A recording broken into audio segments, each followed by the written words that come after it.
You had written a LinkedIn article. I don't know how long it's been up, but it was fresh and shocking and cool to me. I saw this stat from an Allen agency survey that you highlighted. It said only 1% of the C suite decision makers surveyed believed that B2B marketing showed a meaningful understanding of the human experience, which is pretty ouch. I mean, that's a major misalignment. And then you went on to talk about how this was kind of due to, I guess, a culmination of kind of bad habits in B2B marketing, and you described that as the kiss of beige, which I thought was brilliant. So I would love if you can, for listeners, elaborate on that point, what you meant by the kiss of beige and why that's really a critical issue for B2B companies right now. Yeah, well, that report shocked the heck out of me too, because we all were working so hard on it, and to think that that's the impression that's getting left. And granted, it was a small study, but the thing that stood out for me,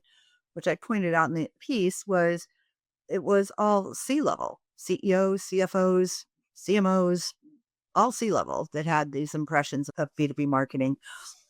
And for me, and I see this a lot, most of my clients are enterprise, which means that everything we create has to go through a review process and then it has to make it through legal. The kiss of beige to anything is going through legal. But I think the point I settled on when I was writing about it is this whole risk aversion thing.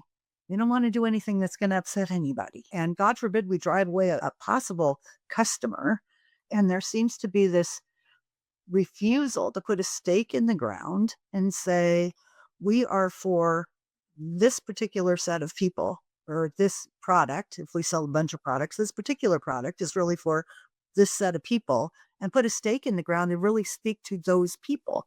It's kind of like, yeah, but what if somebody over here in this other tangential area wants to buy it? We're going to sell it to them. We don't want them to think it doesn't apply to them. And I'm like, but who cares?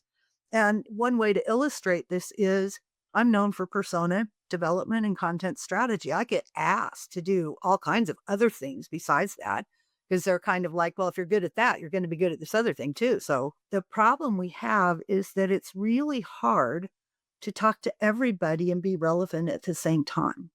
Maybe you're talking to a director of IT. Well, great. If that director of IT works at an enterprise company, their job description is way different than a director of IT at an SMB or a mid-sized company.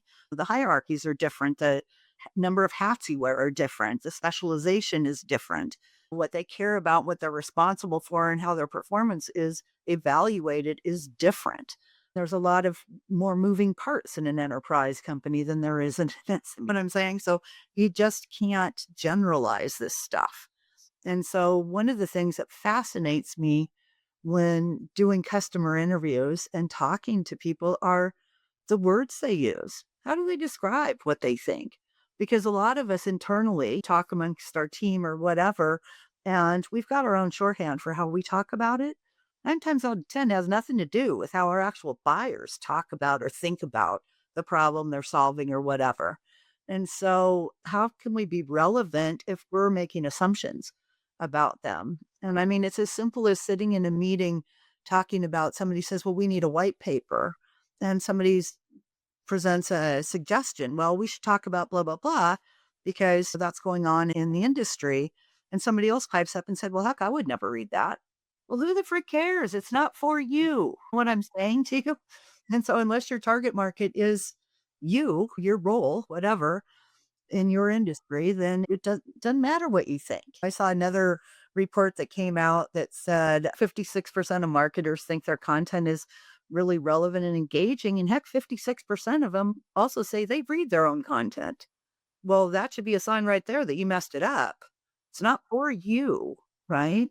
And so there's all this political stuff going on with companies and what they think and how they posture and territorialism and the way they relate to their competitors. And we don't want to upset the apple cart. And if we take this bold stand, then legal's going to have a fit and so is going to react and whatever. And so I'm not saying you have to go out and run around with your hair on fire or anything, but what I am saying is that you need to bring new thinking. So what buyers say is if you're just going to reinforce what I already know, then it's not valuable to me. I already know this stuff. Tell me something I don't know. help me think about what's my next step forward or what's coming that I need to really pay attention to or why I should solve this problem when, hey, we've got a workaround. It seems to be okay. What's the big deal? I mean, how do we help them think differently in a way that is good for them, their careers, their companies, whatever it is? And so the whole thing for me is until you can understand their perspective and how they view it, like, why is it a priority for them? What else is going on? At one company, when I was doing interviews, what we found was that the reason they were having trouble getting to decision was because of the other stuff implementing the solution would impact, right? It would change processes for other teams, and it was just too heavy a lift, and they couldn't figure out how are we going to be successful implementing this thing. So it made the risk really high. And they said, we're going to just do what we're doing because it's just too much. And so one of the people I follow a lot is Hank Barnes from Gartner. He's done a ton of enterprise customer persona work, which is basically ICP. And he talks about the buying process and talks to a lot of buyers and all of that.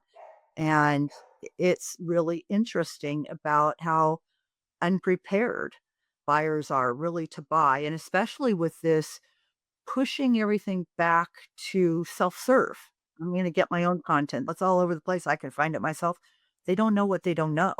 And so they don't know what they haven't learned. So Hank talks a lot about the inability to buy just because they don't know what to do. They need guidance and help in evaluating and understanding what does it really mean? And are we looking at the right things and asking the right questions and all of that kind of stuff.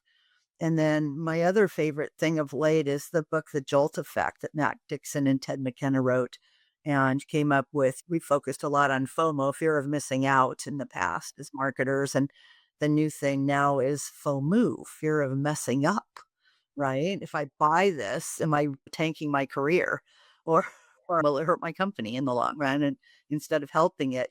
And there's so much buyer regret out there, which also comes from Gartner, but it's like three-fourths of buyers say, we're not sure we made the right decision after the fact, after they bought it. So where are we messing up with that? And one of the things that excites me these days is what a great opportunity for marketing. I mean, what a fun time to be a marketer with economic things going on. Retention is more important than ever. We've got to start looking across the entirety of the whole customer journey. How can we tell that story across all of it and keep customers engaged, keep net new buyers coming in the door, and all of those things? And we have to also realize that those are different stories. A customer has already solved the initial problem you're talking to your net new buyers about. So what's the new value? What's the new story for them? What's their new status quo that we have to help them move beyond?